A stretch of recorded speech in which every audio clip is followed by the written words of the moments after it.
Hello, Cubs fans, and welcome to a brand new edition of Cubs on Tap. I'm Ron Luce, joined by Mr. Joey Ricotta. We got a lot of news to talk about today, buddy. We were talking a little bit pre-show as well. We're both on cloud nine. It's been a good 24 hours in Chicago sports, but outside of our good old favorite teams in the city of Chicago, my friend, how are you on this Sunday afternoon?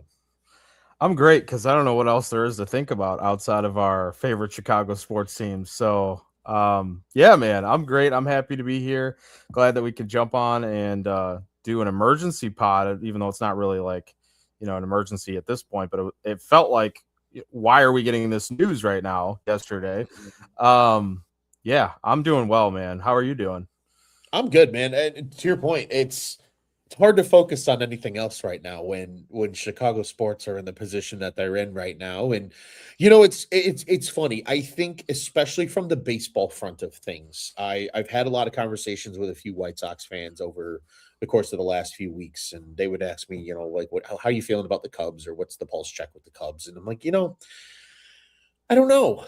And I was like, because if you wanted to make it an argument, the White Sox technically probably had a sexier offseason up until the last week or so by netting a big NPB star like Munetaka Murakami, right? Like that was a big move for a team like the White Sox. Sure, they went out and got a couple bullpen pieces. Sean Newcomb, Cubs legend. Anthony Kay, another Cubs legend. Hilarious that those two are going to the South Side.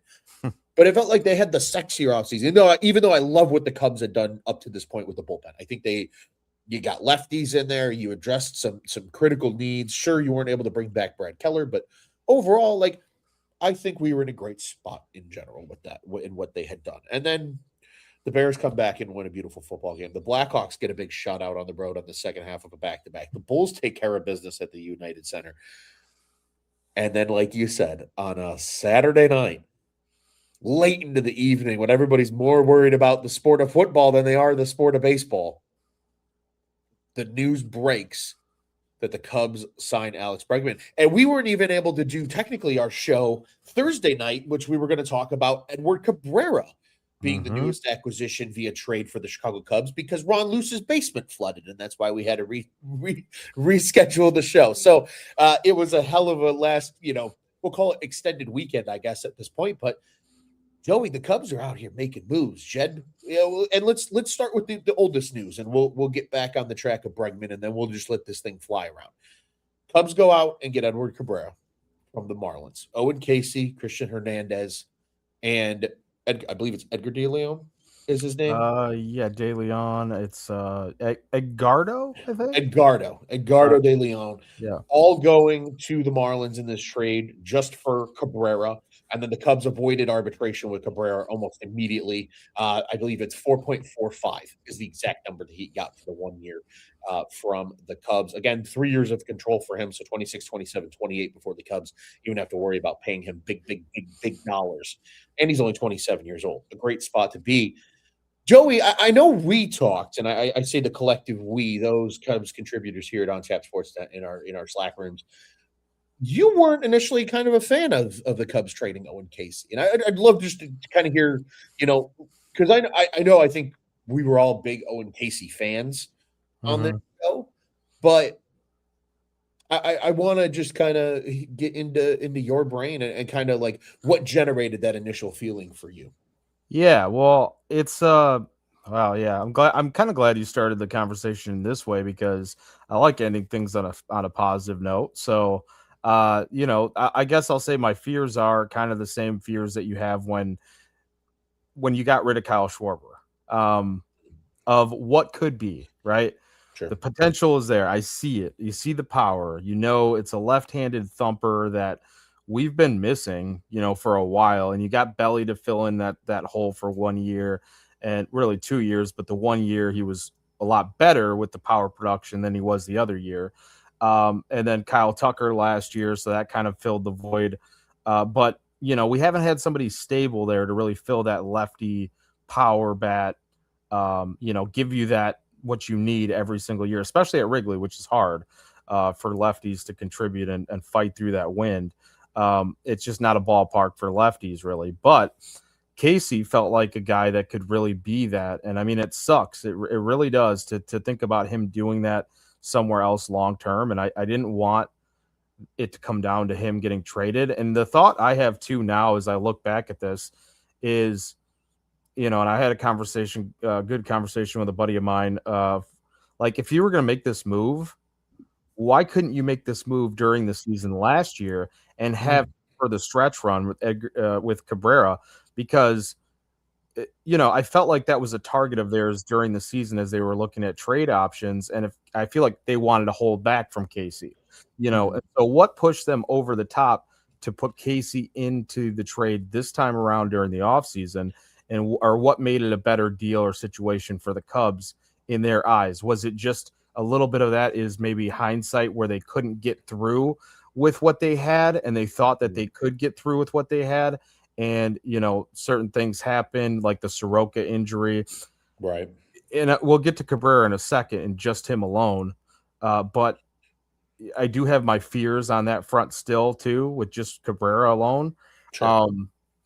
But Casey, I mean, it's not like you can't give away anything to get anything good. And so I don't want to bash the trade by any means, because I feel like as we talk right now, January 11th, 2026, I can't sit here and tell you that this is a good trade for either side.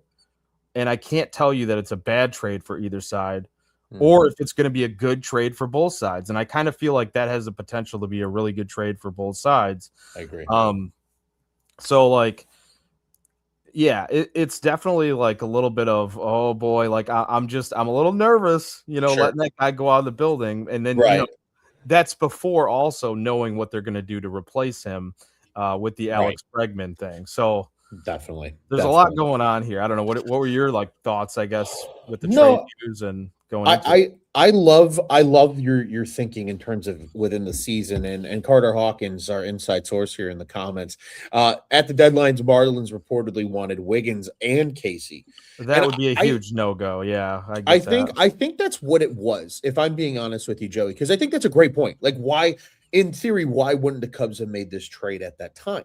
And I think you're right on both fronts. Like, I don't think your thought process is flawed at all. In fact, I think you're spot on. And I think two things can be correct in the same argument, where at the time the price didn't make sense because the Cubs, Kyle Tucker was also injured and banged up at that time, right around the deadline. So you were also probably banking on Owen Casey needing to come up and fill his spot potentially in the lineup. Sure. So I think to the Cubs, I think there was more value in Owen Casey than maybe there was now at this time, as you mentioned, right, as of January 8th, when the trade was actually executed.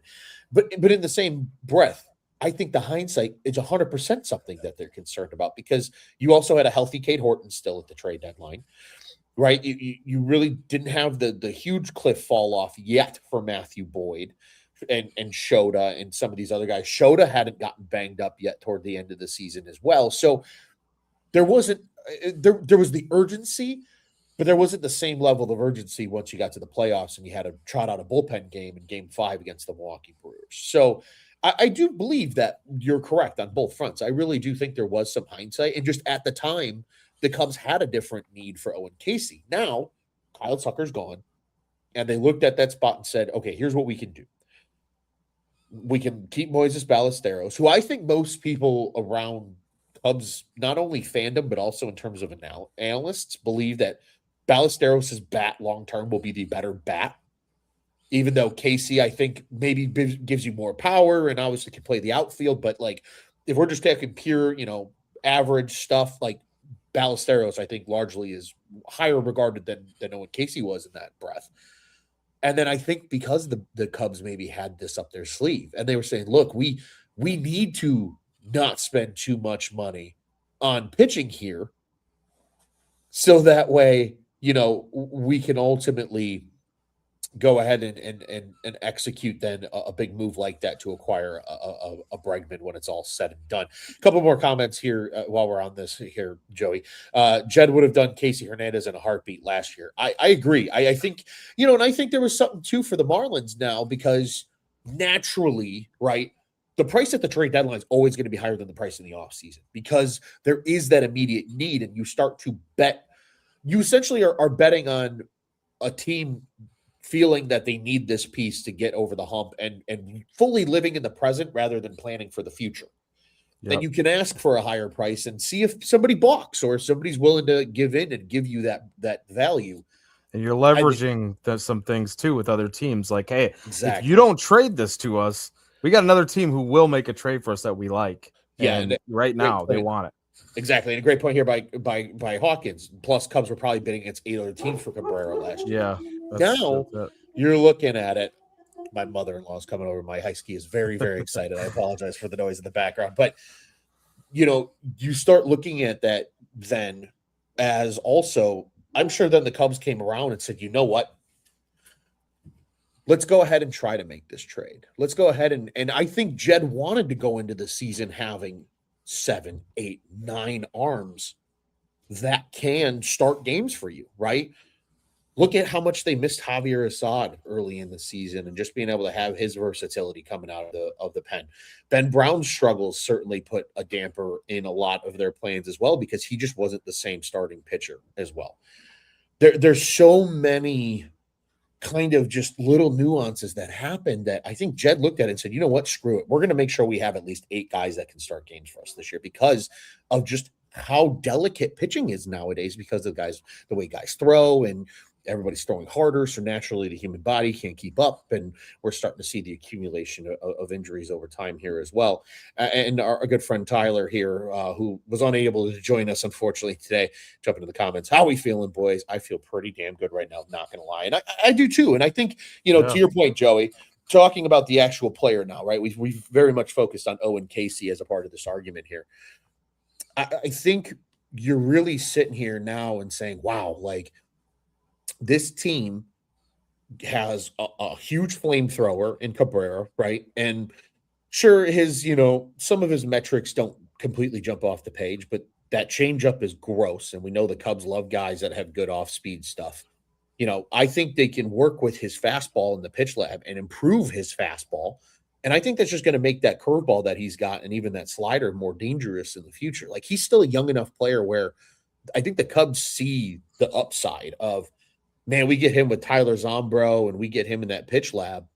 He might become even a better version of himself. And again, this was also a great trade from a need to need standpoint, right? The Marlins desperately need bats. We know that. They don't desperately need pitching. They have a lot of depth in terms of pitching, both in the prospect front. You still have Sandy Alcantara, of course. There's a lot more, dare I say, I guess just depth for lack of a better term, where they can say, hey, we'll go ahead and deal Cabrera now if you're willing to part ways with Owen Casey. And I think it was a perfect storm when it all comes down to it because, yeah, I mean, Cabrera's curve is arguably one of the best in baseball. It's gross the way it just falls off the face of the earth. Yeah, he's definitely filthy. I mean, this is like it's a perfect power arm that we've been searching for because, like, even with Cade Horton, I mean, Horton is obviously we know he's still young, he's still developing, but he doesn't quite have that strikeout stuff yet.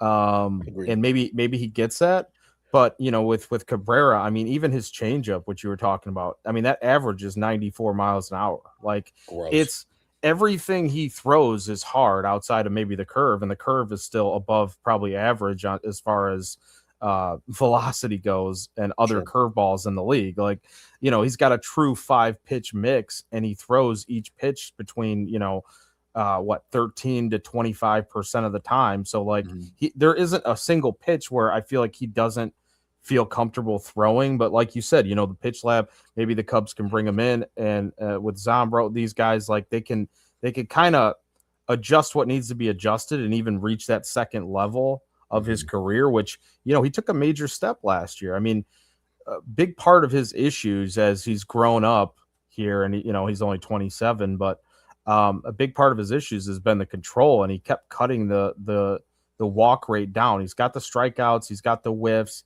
he's got the chase, but the walk rate was something that's like, okay, 15% in, I believe it was 23. And then he cut it to 12% or something in 24. Last year, he cuts it down to about 8 point, some odd percent. And so it's like, you start to see the gradual reduction of that alone. And meanwhile, he hasn't really stop striking guys out. He's still stuck between that 25 to 27% K rate. So like he's not sacrificing things to get better control. He's just finding better control, which is an amazing thing. And then you can start seeing the real elevation of everything kind of coming full circle for him as a pitcher and as he grows into himself. And I think that that's only going to get better with time. And, the Cubs maybe helping him along. And, you got an experienced catcher. I think, don't discredit Carson Kelly's impact too, what he can do. Definitely. Having, that veteran catcher presence. And, how many times do we hear throughout the season guys raving about both him and Montero and the way they call games and the way they work with pitching staffs. And, I think that could come into play here too.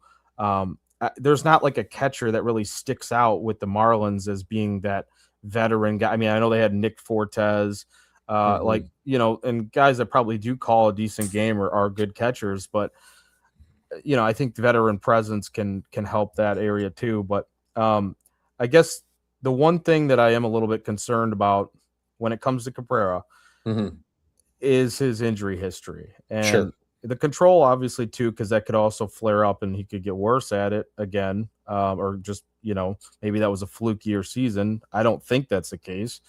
But the injury history with like the impingement, the right shoulder impingement, and then he's also had some elbow issues and stuff. So they were talking about possible Tommy John. There's question marks there that, I hope never really come to fruition or never flare up totally where he does have to miss a significant amount of time. But we've seen it over the years. He can't really complete a full season. So, and that's where this whole part of, like what you were saying, was the depth is going to be so important with the Cubs this year. Because I think as what they've seen from years past, and especially last year, Steele's not going to start the year. Maybe we get him back May, June. Horton, you expect him to be there. Cabrera, Shota, Boyd's had a long track record of history of injuries. Tyon's had his significant share, even though he stayed pretty damn healthy in a Cubs uniform. Ray, Assad, even Brown. Like, this is if he does go down for any amount of time, at least they probably feel good about where they're at to supplement that too. So they're just like, you know what? I'm going to take the high potential and the high force when he's on the mound, and we're just going to get all this collective group and say, here, especially if it all comes together and they're all healthy at the right time. I mean, you're set up now going into a postseason if you make it there. They have they've got the horses, and I'm feeling really good. I do really like this trade for the Cubs as far as like who they're getting from the trade. I really like. And I think too, and Hawkins brought this up a little bit earlier, 11 maybe possible starters, guys that can actually start games if injuries do accumulate. I think what, to that point, and another good point here, if Cabrera can develop that 4-seamer or even his 2-seamer better, he has the stuff to be a Cy Young level pitcher, assuming again, he can stay healthy and complete a full season. But again, an upward trend as well, though, of how many innings he's pitched every year. And I think at least that's encouraging, despite the history of injuries, is that every given year he's ascended in terms of the number of innings he's actually pitched in a year. And I agree with you. I think the Cubs saw this and said, look, not only are we taking a high upside flyer on a guy like Cabrera, who can be incredible and has the stuff. He's a unicorn in your rotation because there's nobody that throws like him right now in this Cubs rotation. A lot of soft tossers or guys that are funky. He's the one guy that's truly got that I call it the sick shit, where he can just completely, obliterate people off the face of the earth with his stuff. And then on top of that, though, you got this guy for 3 years of control, and he's only going to be 31 when he's a free agent. So if he does continue to improve and he stays healthy and things like that, you can, if you're the Cubs, you can turn around and pay this guy then long term and say, look what we've done. We went and got this guy early. We got him when we needed him to be cost controlled and cost effective. And then when he proved it, we were able to pay him. Or, hey, we went out and took a calculated risk on a guy who wasn't going to cost us a lot of money for 3 years. And if it doesn't work out, okay. But you took a calculated risk that I Jay Farron here says it perfectly. You can't get something without giving up something, right? And Definitely. that's the nature of doing business, and I think of why Casey was let go.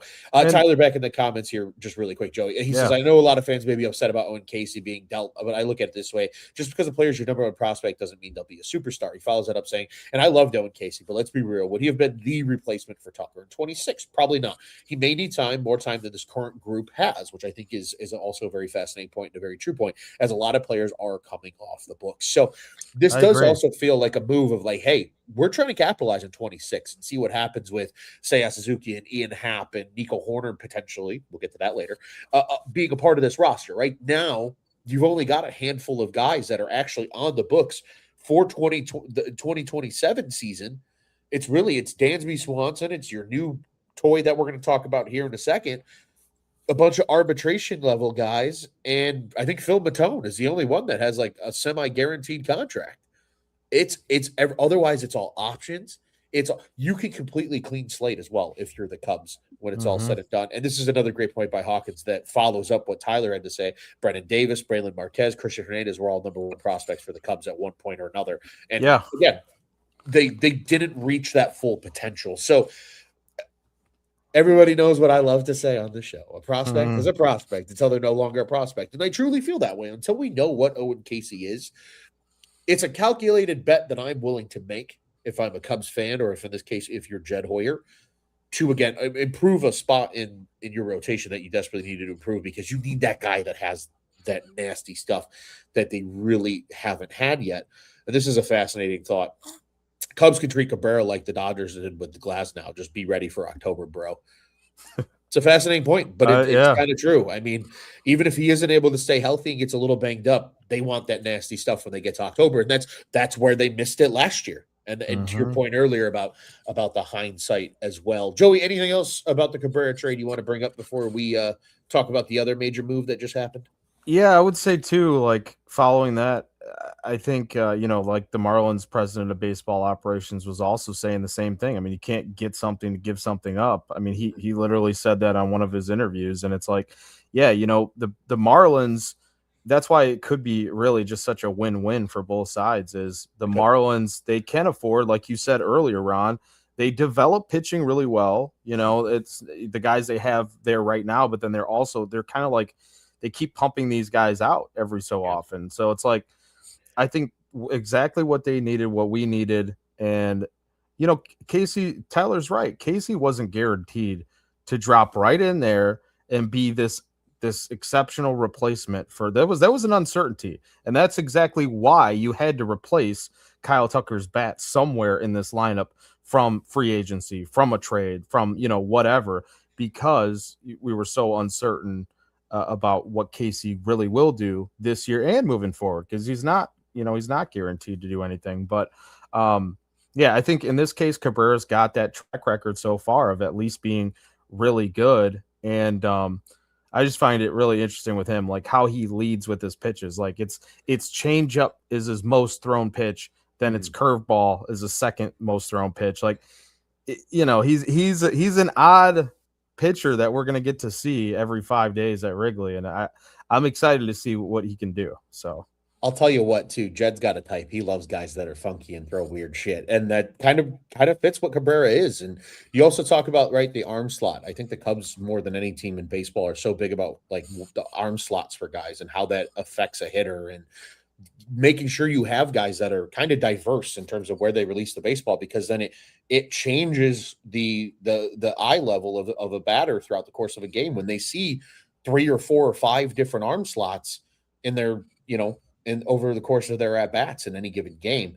That makes a huge difference. He's got like a 30-ish degree arm slot, so kind of funky, right? And then you look at what they did with the bullpen and some of those guys and how they throw a little funky as well. And Jed's got a type, and I'm not against it, because I think it's fascinating to see how they treat it and they're able to get there. But Joey, let's now turn to the bat that was needed to replace Kyle Tucker. Yes, and the Cubs put their balls on the table and acquired Alex Bregman on Saturday night, a move that I don't think any Cubs fan saw coming. We knew they were kicking the tires on him. We knew they made an offer last year, and he ultimately chose the Red Sox offer. regardless of how you felt, and I'll hand up. I said there was no chance they were going to pay Bregman. I would be shocked if they paid Bregman. I'm still shocked they paid Bregman. But they did it. And it was a dollar value that I don't think any of us expected. 5 years, 175. And not only that, because that news broke around about 8:30 last night, give or take. Maybe closer to 9 o'clock was when the Bregman news broke. This morning now we learned that 70 million of that is going to be deferred. Crazy. Jed Hoyer needs a gold sticky star for convincing Tom Ricketts not only to defer any money, but to defer. I'm going to do quick math here because I'm not good at it in the first place. It's got to be like almost 40% of that contract, right? The high 30s, probably 36, 37% of this contract is in deferred money. In fact, let's break out the calculator. We're gonna find out the exact number here because I'm curious. 70 divided by 175. Get the Texas instrument going. 40%. Nailed it. Right on the Exactly. dot. So you deferred 40% of this contract to make it more manageable under your luxury tax, not only for this year, but moving forward, which, again, as we talked about with some of the tinfoil hat takes, this team's ready to be in a great position if there's a cap instituted after the new CBA comes into play. Bregman kind of still fits into that, where really you only have a handful of guaranteed contracts after the 2026 Major League season, and now he's a part of that. And even though he's 32 years old, this guy's been to 9 years in the league, 9 appearances in the playoffs. He's a career 820-ish OPS player, career 120-ish OPS plus. I mean, this guy's consistent. He plays a good third base, which how long has third base been a fucking crippling hole for the Cubs? And now all of a sudden you look around that infield and go, wow, you got multiple Gold Glovers, guys that are capable of being Gold Glovers, Michael Busch. You're a good defensive ball club. You're a good offensive ball club, and you've beefed up pitching. The Cubs put their nuts on the table and told Major League Baseball that they're actually serious this year about being a contender by signing Alex Bregman. Yeah, that it's a statement signing for sure, and for this, front office to do what they did, I think, just like we were talking pre-show, it's incredible to me that they even did the deferred money, because now we're talking. Now you can get into these other discussions of, it's not on the same magnitude of a Shohei Ohtani, that's for sure. We know that, but I just, for them to be able to do that and him to finally convince Tom to say, hey, look at what we can do with this. This is beneficial for our team to win. Do you want to win? Then let's do something like this. It's kind of plain and simple that way, really. I mean, it's, obviously bottom dollar is bottom dollar, but I don't think they're hurting for money by any means. So right. Let's just go ahead and do this. And I mean, it was kind of out of nowhere. It goes to show you with the Cubs again, anything that you see or hear that could potentially happen might not really happen. And anything you don't hear, it might happen, because they are just, I love this about them, because I think it does give them a competitive advantage when they're in discussions, because well said, you can't manipulate them through the media the same way that you can some of these other organizations. And I think there are times when you can, for sure, like when it comes to, talks about like Nico Horner, for example, or things like that they kind of, right. Little things get sprinkled out that way. If you're talking like contract extensions, or if you're talking potential trades, sure, there's some things that do get leaked out there that they are really working on. But when it comes to Bregman, there was these rumors, but who really took anything that was that seriously? There wasn't a whole lot of smoke. Boom, out of nowhere, here comes Bregman during the middle of the Bears-Packers game when no one in their right mind, no one's thinking about the Cubs right now. Absolutely not. It's wow, this is, so they can do it. They just proved to us that, maybe we shouldn't be freaking out so much too. Cause and I do it. I know we all do it at times. It's well, why aren't they doing anything? Why aren't they doing anything? Well, those discussions are being had. And I think a little bit of was, not to go back to the Cabrera thing at all, or the starting pitching, but their lack of movement at the trade deadline for starting pitcher. Yes. So that carried into this offseason 100%. I believe that. it carried into this offseason of like they are not going to do shit. Mhm. And but we've also haven't seen a big signing since Dansby Swanson, which maybe they were just waiting for the moment to do it. I am very intrigued to get into what this means because I do think that Bregman just adds so much to consistency, like you're saying. I mean, he's in the prime of his career, but going to be 32. He's in the prime. You know what he's going to give you: 25 home runs, Mhm. great patience, doesn't strike out much. I was looking on his Savant. He had it was one of his like second or third highest ballparks that he or most home runs expected would have been Wrigley Field. So like even though Love he that. didn't I love that. Even though he didn't play that many games last year and he only hit, I think it was like 18 home runs or something, he definitely would have still fit into that 25, 26 range had he, played a little bit more. But I'm very intrigued to see what this means for the Cubs. Like, we all know the rumors coming up here, Yeah. and I know we're going to talk about that, but Yeah, well, let's they can do a lot. They can really do a lot. absolutely. Let's fuck it. Let's open the can of worms. But first off, I do want to note because I also have Bregman's Savant page open. It's really fun when you look and the guy is glowing red in squaring up percentage, chase percentage, whiff percentage, K percentage, and walk percentage. Yep. Dare I say, and I'm fully opening the can of worms here. Dare I say that Alex Bregman at third base in terms of a bat is just a better power version of Nico Horner to an extent? Well, there's no question about it. Yeah, it's a But better they're power version, and like the way that they play, plus walk rate, he's better than Nico at. So like yes, I mean, he's definitely better than Nico in a couple areas, the walks and the home run. and But I and I I think he's closer to Kyle Tucker, though. I will say sure, that. But absolutely. defensively, though, they're kind of on par, right? They're pretty Well, close. I think defensively, I think he's a better defender than Kyle Tucker is, Oh, as well, definitely. respected position. Really, I would argue again, and this is not apples for apples, but the difference is right. If you're making the argument that you're potentially trading Nico Horner because we know the rumors are out there, and he's really the only player that's been in the rumor mill, as you noted a little bit earlier, Joe, of just how the Cubs manipulate the media and the market, things like that. But Bregman doesn't really like run the bases all that well. He's not a base stealer. He's not gonna, Nico's the base stealer, right? Like that's what he does. He's a true, he's a four tool player. Like it's just power is not his big thing, but he does everything else well.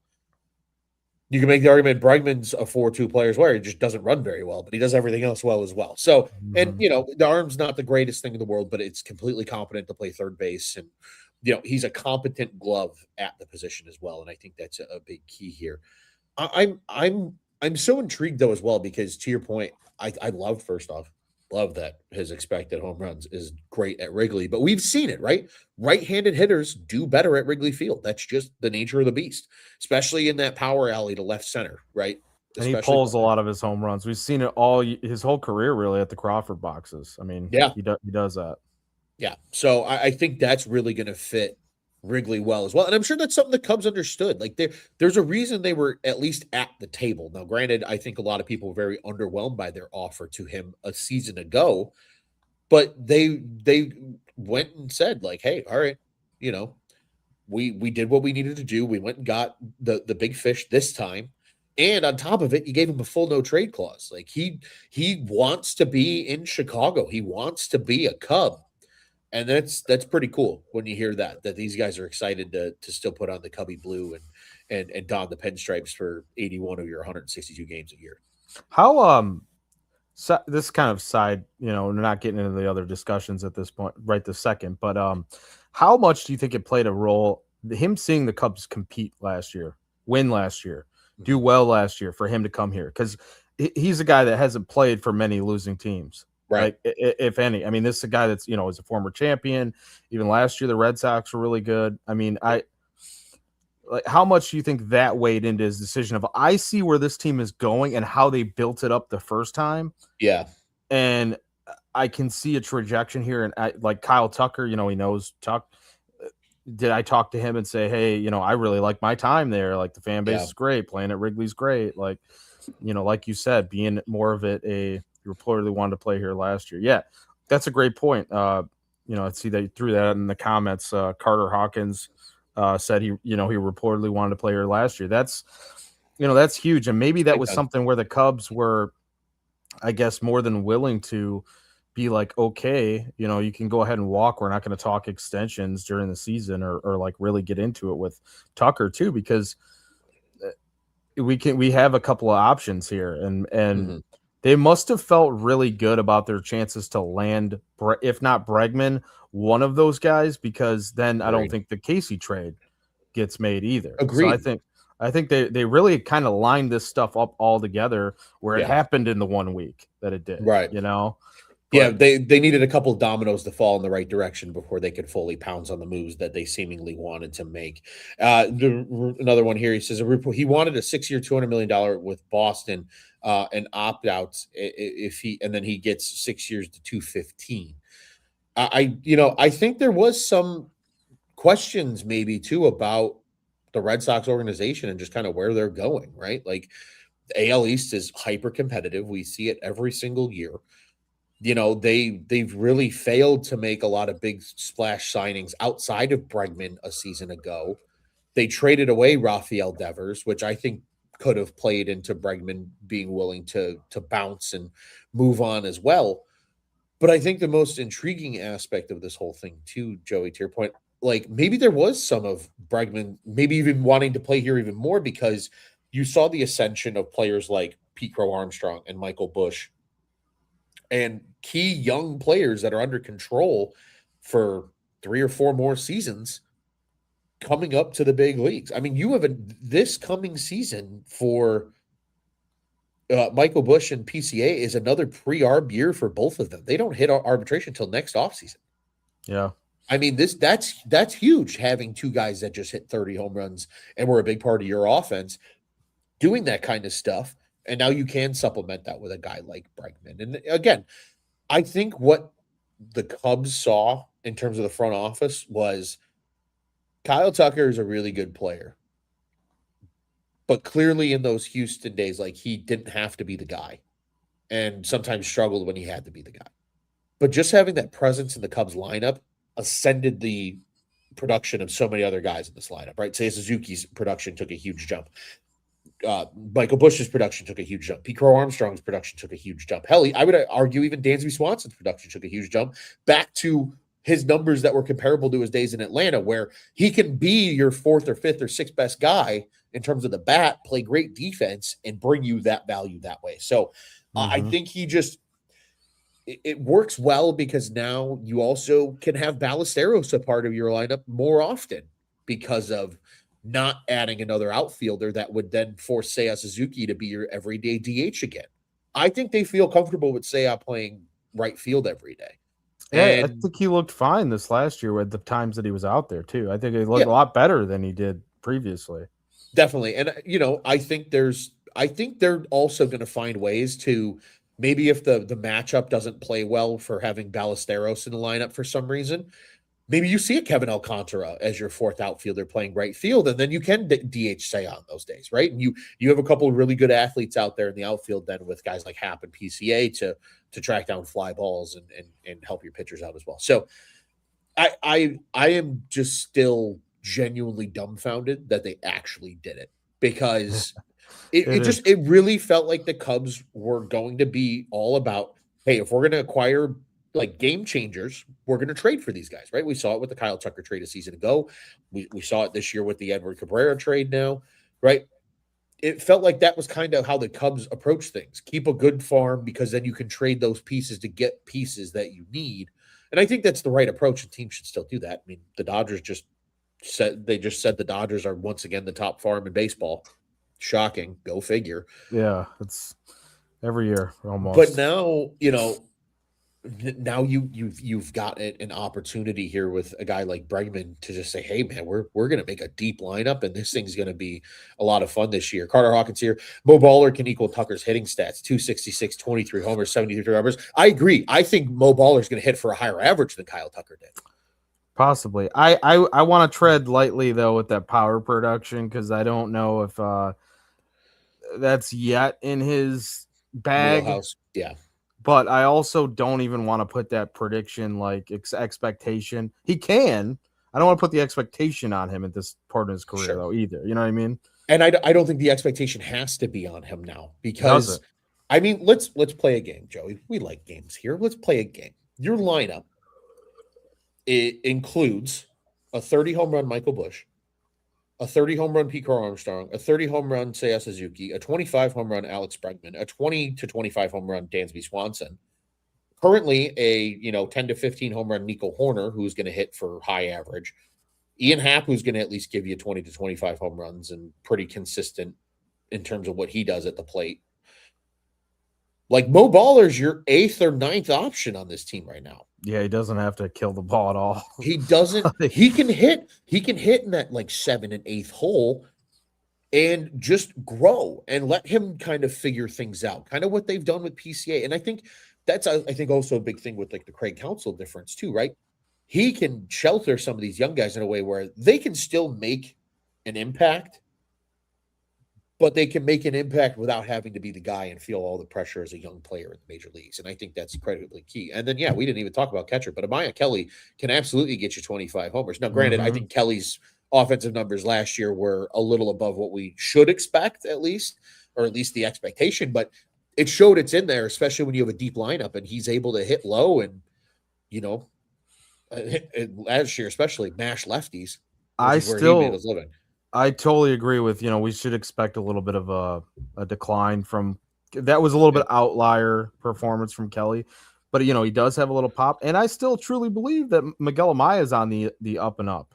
I think he's still ascending. You saw it last year before the injuries. Like, he was starting to really come into his own. So maybe there is that 25, at least combined. Who cares? We'll take it.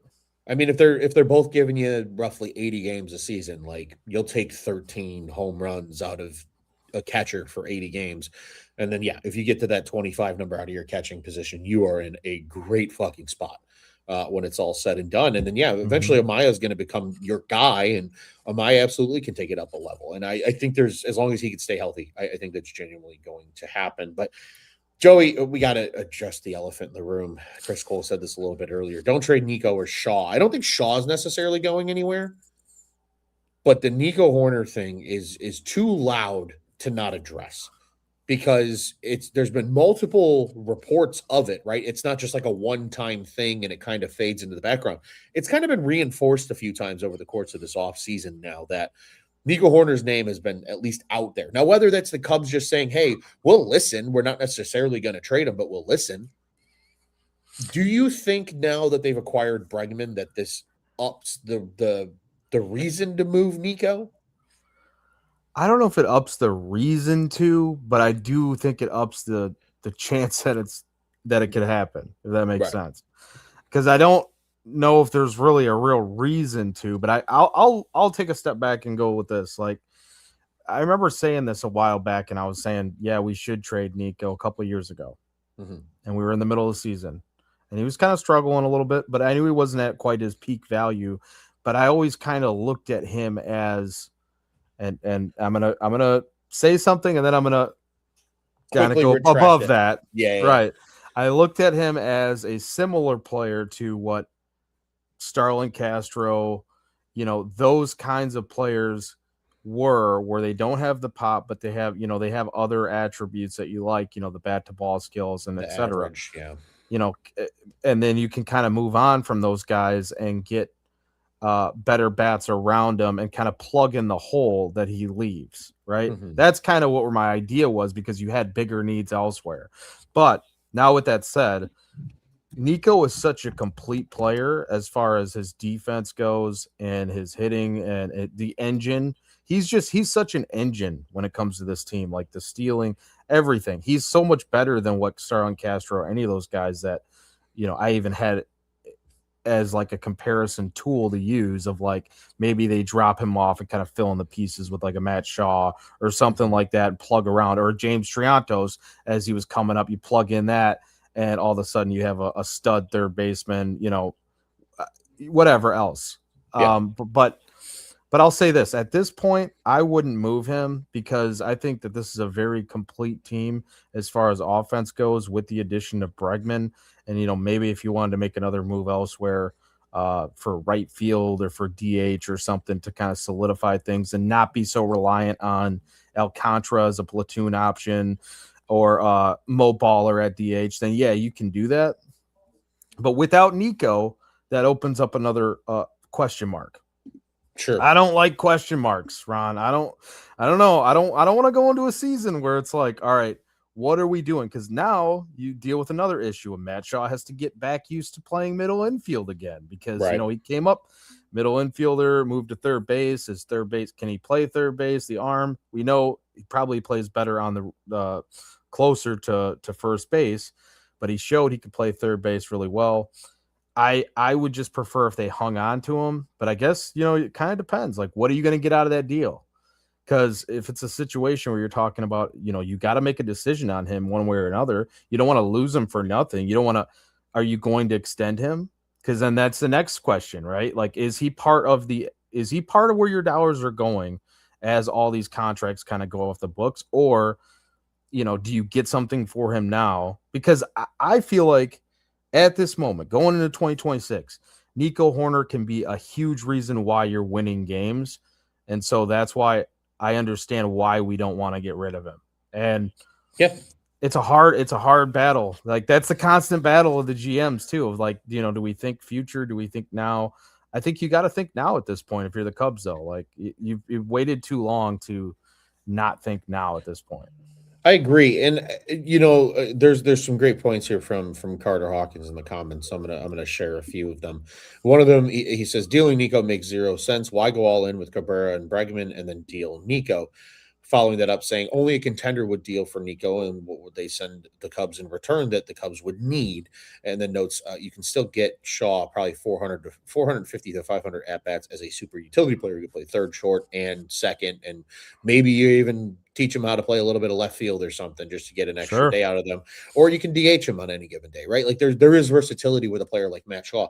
I really think the key with the Nico Horner thing is he a part of the future after this year? Because let's talk about some of the key pieces that are falling off the books. Obviously, we know what's on the pitching side, and that really doesn't impact this argument right now. But understanding how many dollars are coming off the books, it does, right? Shoda's 22 million is coming off the books.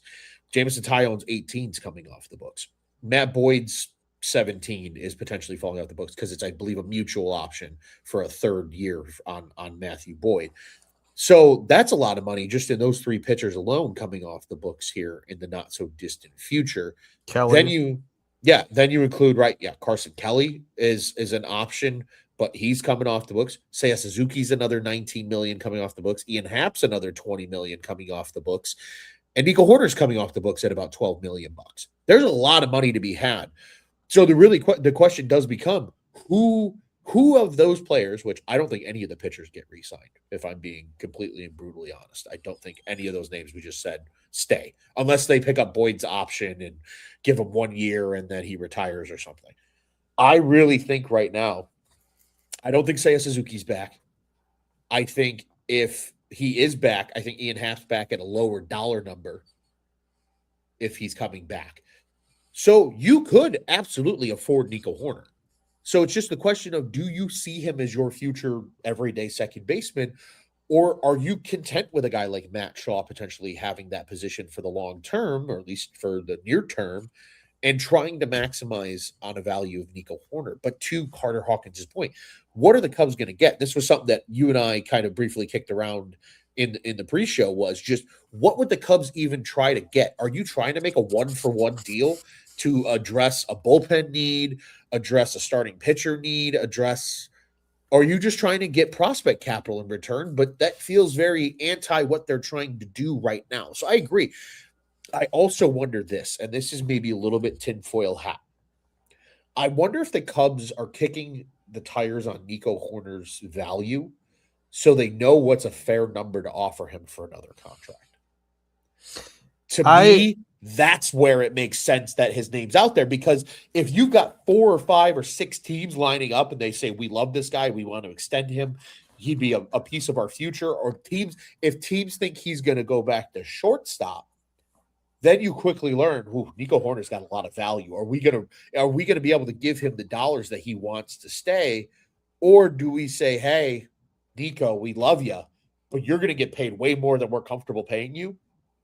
And because of that, we're going to move you now, and you could go to New York and take over for Anthony Volpe at shortstop and be the guy with the Yankees or whatever, and figure out the rest from there. To me, it's all about what his next contract value is, and because I do believe the Cubs truly want to keep him and Dansby Swan together for as long as possible. But you got to find a number that makes sense, because paying your second baseman $20 million a year isn't always considered the most, smart financial investment if we're talking baseball. Here's the thing too, as you're talking, I'm starting to think about this a little bit more too. Where did the conversation even begin when it comes to the trade talks? That all started, I think the first rumor that we heard was the Giants? Teams were asking about Nico Hoerner. Right? So I think a little bit of this, and this is what I thought at the time, was agent trying to leverage this into a contract extension talk. Mm-hmm. And so maybe this is all a little bit of smoke and mirrors of the Cubs are actually going out there and looking to move Nico, but it could be a little bit like you said, and they're trying to figure out what his value is. And other teams, why wouldn't you have interest in Nico Hoerner? He doesn't cost you a lot. He's a great player. Now, $20 million, we all know how, I don't know what his contract value would come to on an annual basis or what his actual value is at this point, but we all know how much analytics and stats drive these things, these conversations of numbers. So when you look at just his stats alone, you look at, WRC plus and above and all that, and home runs, those two things, and walk rate, those three things, they start to add up against him when you look at the overall of the player. Now he's overall a guy you have to have on your team. Like, this is a guy that's a great player, and we saw he's a 6 WAR player. I mean, he's incredible. So if you just look at WAR, especially this last year, like it's that, right? But like there are little things that you can kind of look at and say, all right, not sure about, like he's not quite in the $20 million range, or he's not, you know what I mean? So like the Cubs being who they are, always trying to be smart financially, I could see how this could be a real major question for whether they should extend him or not. And to your point too, I'm not trading him for prospects. Sorry, if you want to add one in, fine. Like a flyer lotto ticket guy as like a kicker on the deal, fine. But it has to be something that's going to help us now. Otherwise, to me, there's zero chance or zero reason to move Nico Hoerner. Like, this is a guy that you built. This is a guy you built the foundation of where this team is right now. So it's I think it's a fascinating thing. This is the biggest one though that I completely agree. Does Nico want shortstop money? Right? That's where I think you start to beg the question, because 5 for 125 is a lot of money for a second baseman. And I don't think he will get that, but does he want it? Maybe. Sure. Right. So, and to Carter here's point, Mariners wanted Nico. So it really does. It sounded like it was the Yankees, the Mariners, and the Giants all kicking the tires on Nico Hoerner. It wasn't necessarily the Cubs giving away Nico Hoerner. It was more so them saying, hey, teams are calling us about Nico. Yeah. Doesn't mean we're actively trading Nico Hoerner. But again, I really think that the value on that next contract is where this conversation becomes fascinating, because I think that's something the Cubs are actively having to weigh right now when it's all said and done. Interesting comment here from Uncle Tay says they paid Bregman when they already had Bregman and Shaw. I think Bregman's a far better player than Shaw, at least right now. Shaw might fucking make us all eat our shit and be a really good player, but we don't know. In the current moment, we don't know that. And speaking of Shaw, Uncle Teddy here says IPAC and Shaw, Ballesteros, and Alcantara to go get Jordan Alvarez. I think that's fascinating. That's wild. But I don't think it's going to happen, because Houston still needs somebody to hit the baseball after losing all those guys over the last handful of years. Not only is it not going to happen, but it's kind of a ridiculous trade to even consider, even if you're the Cubs, because I would love Alvarez. Don't get me wrong. But if you get rid of those 3 guys, plus Casey, plus everything else you've already given up, you leave yourself no options for backup plans as far as who's coming up the pipe that we have built this thing on. So, like, as far as hitting goes, I mean, Alcantara, Shaw, Moises, like, you're kind of running out of these guys that are starting to come up the pipe. And you just said all the guys that are coming off the books next year. We need some of those team-friendly guys to Right. step in along with the PCAs, the Bushes, and Absolutely. Shaw was one of those names. Like, I don't want to Right. give up all that.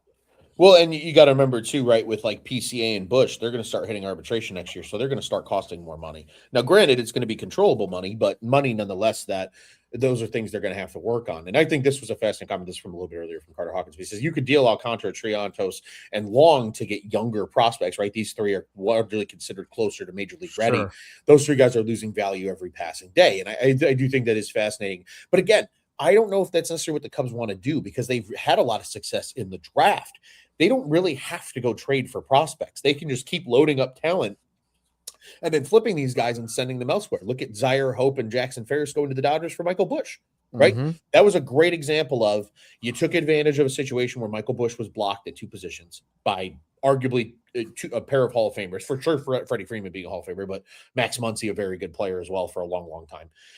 And the Dodgers desperately needed far away talent in their prospect pool because they had a lot of guys close to the major leagues as well. And on their 40 man, it was a beautiful deal that worked for everybody. And the Cubs were able to do that because they had that prospect capital. And I think that's what they're going to continue to do is load up more through the draft than through trade. So that's why I sit here and I bring up this whole idea that if Nico Horner was to be dealt, it would have to be for a major league player to upgrade something else. But I don't know what you're really upgrading on this team after the moves that they've just made in the last week. So I think too, and you brought up a great point, Joey, that I think people got to remember. All the thoughts of people saying, well, the Cubs are probably or maybe going to trade Nico Horner is just pure speculation from some of these insiders. Nobody knows for sure. And to your point, all the reports that came out are not the Cubs are actively shopping Nico Horner. It's these teams are checking in with the Cubs on Nico Horner. And that's why that's all. Yeah, and that's why these are continuing to kind of build up. So I really think it's going to be, it's going to be fascinating to see what happens. If there's a position that, like you were saying, what would they go and get as far as, what do they need now that they've made these two big moves and they've already kind of supplemented the bullpen? And I do think that if there is a spot, it's got to be bullpen. But how many teams are actively trading bullpen in the offseason? Like the offseason doesn't feel like the bullpen trade time. It's usually in season. And so I don't think that's really a move that the Cubs are going to be able to make, even if that's something that they're considering. And I think Uncle Ted makes sense. And again, this is why he's kind of banging the table here for Yordan Alvarez. It's because the Cubs don't have that power left-handed bat. I mean, you could make the argument Michael Bush is a power left-handed bat. Like, let's not forget that Michael Bush exists. Yeah. And PCA has shown he has power, even though that's not his calling card per se as a player. But I absolutely think you can make the argument that, to your point, Joey, right? If you're going to upgrade something, you could still make the argument that Seiya Suzuki's better off as your DH every day and maybe find an everyday right fielder. Maybe you find that lefty power bat, or maybe he's not even a humongous power bat, right? Maybe he's a 20 home run power bat, but that's still that lefty pop that you need and you really haven't had, sans Kyle Tucker and Cody Bellinger over the last handful of years, right? And some of these young guys. So again, just I'm curious to see, because I really don't think that Nico's going to get traded. I just think it's all smoke and mirrors and bullshit at this point. Belly's still out there, right? He is, but the reports were that like the Yankees have offered him like $30 million a year for 7 years. I thought they were on the outs with them though. Oh, I don't know. Unless it's changed since the last time I saw that. I mean, it feels like it changes every 3 hours. Was it today? Oh, okay. Was it today or something that you saw? No, it was. I think it was within the last week. I admittedly don't read a lot of Yankees blogs, so when their fan base is calling Owen Casey scraps in a trade, you don't really need to pay too much attention to what the Yankees are doing because they think facial hair is. Never mind. I'm not going to go on a tangent about the Yankees being a stupid fucking organization, but we don't need to do that. But I'm just thinking, like, is there a chance that they go all nuts out, like balls to the wall, say, let's bring, even if it's 3-4 years, high AAV, and they go get Belly? Is there a chance where and he gives you flexibility? He can play first. We know he can play all 3 outfield spots. Yeah, I mean, that I think that was the fascinating thing when the Bellinger rumors began before the Bregman signing was just it makes sense because he can play multiple positions, right? Like he plays effectively 4 spots plus your DH, right? Where I know I hear you, Uncle Ted. I hear you banging the table for Jordan, but Jordan's only a DH. That's all he can do. Like And he's got injury history too. He's not he does. perfect. Right. He's not. Right. I love Jordan as a hitter. Oh I'm yeah, just and Jordan's sick, but who I doesn't also don't want think Jordan? Houston just signed Tatsuya Imai. They're not just like bowing out and getting rid of. The reason they traded Kyle Tucker was because they weren't going to pay him, and look at how that worked for them. They got Isaac Paredes and Cam Smith, so like it worked out for the Astros, and that's why they made that deal. I don't see them making that deal to get rid of Jordan. And if they did, I don't know if the Cubs are the team necessarily that might pounce on that. And there's some interesting thoughts here in the comments, calling up San Diego to see what Mason Miller costs. Tyler wrote an article kind of about this with the Padres. I think the last couple of moves have maybe since kind of dimmed the original trade that Tyler was talking about, but the Mason Miller thing is certainly still fascinating. It's there's a lot of just really, I don't know, man. It would be very interesting. Don't get me wrong, right? If they were to go out and kick the tires on Bellinger, they're pretty much at that like cap hit number now because I think they're at 240, which I believe is just over that first threshold. And I don't think they're going to want to go much higher than that. That's probably you're probably way more right than I am with the speculation part of it. I just am thinking I didn't think they were going to sign Alex Bregman. I'm not going to sit here and pretend I know everything. In fact, but I've enjoyed being wrong this season. I didn't think they were getting Bregman either. I mean? Like, but I'm just thinking like if they really, and I like what Tyler was thinking with Mason Miller and the comment there too. Like Mason Miller would be a tremendous piece to add.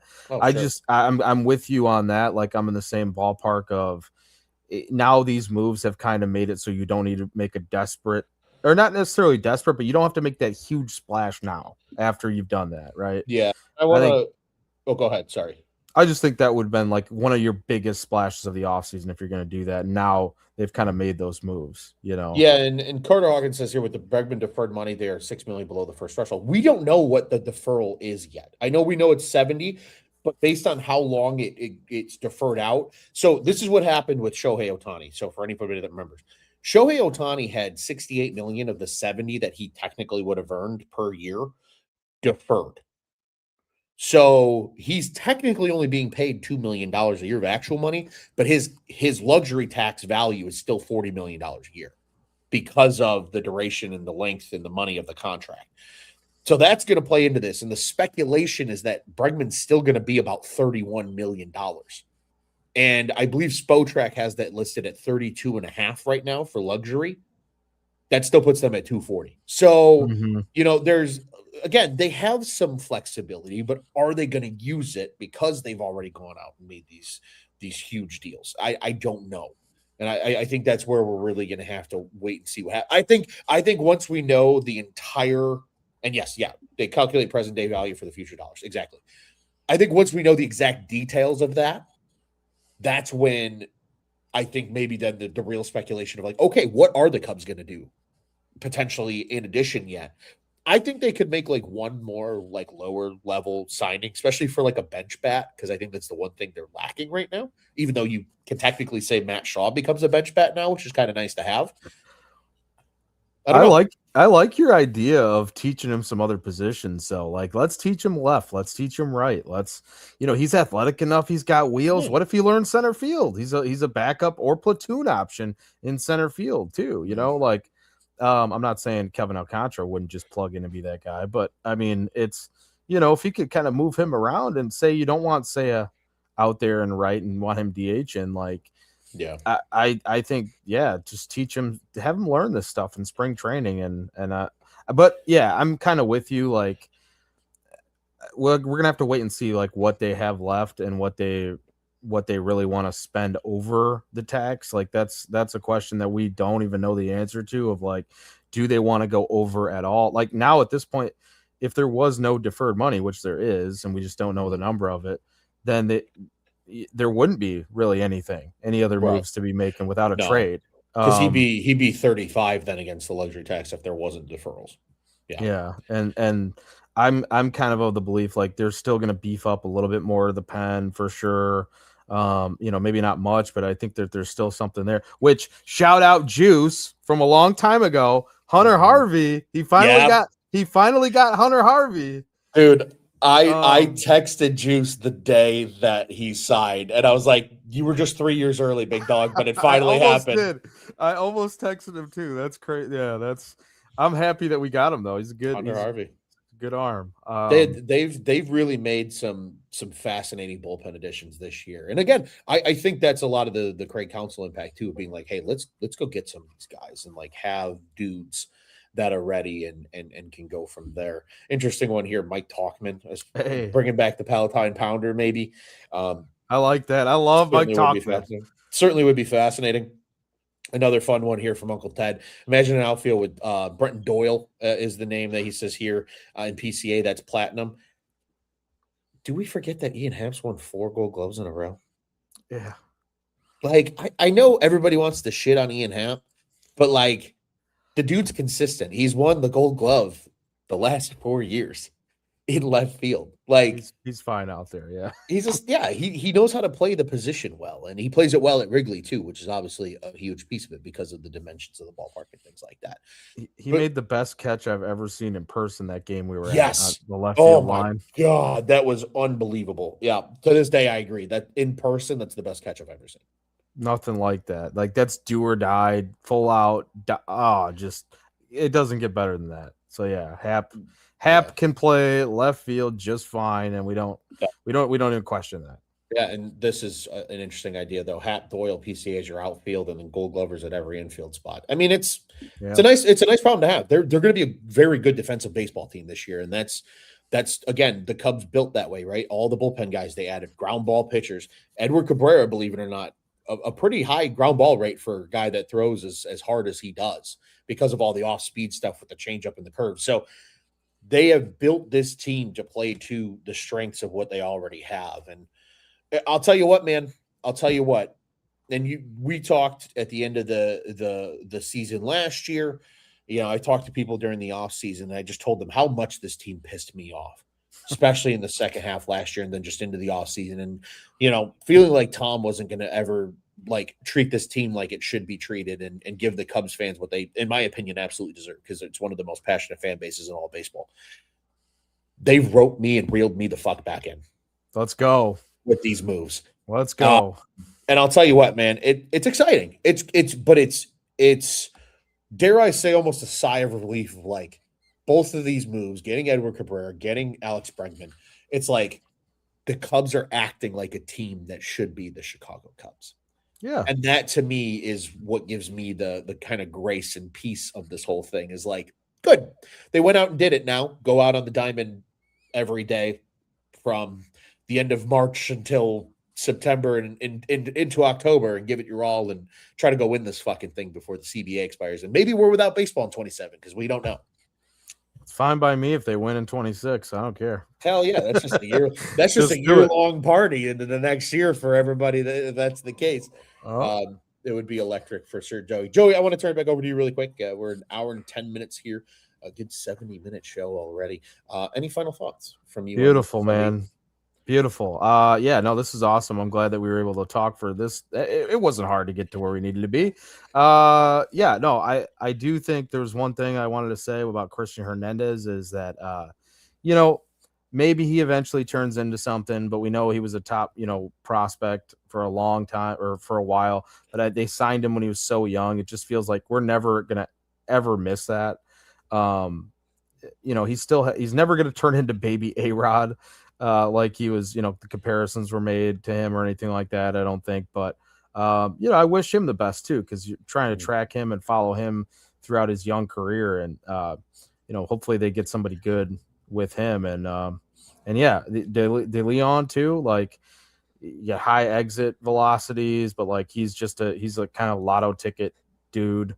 Yeah. So all in all, man, I'm super thrilled with what the Cubs got going on here. And, it looks like I will say, I'm a little bit like, oh man, wish we were going to CubsCon this year because, I know we were talking about, oh, we don't want to do the 10-year anniversary celebration and Yeah, all that, but now it's like there's actual real stuff that we can see and talk about when we're there. So I'm yeah. a little bit like, that's the one part of me that's like, damn, dude, it's next week. Like I wish we were going, but I it's all good. agree.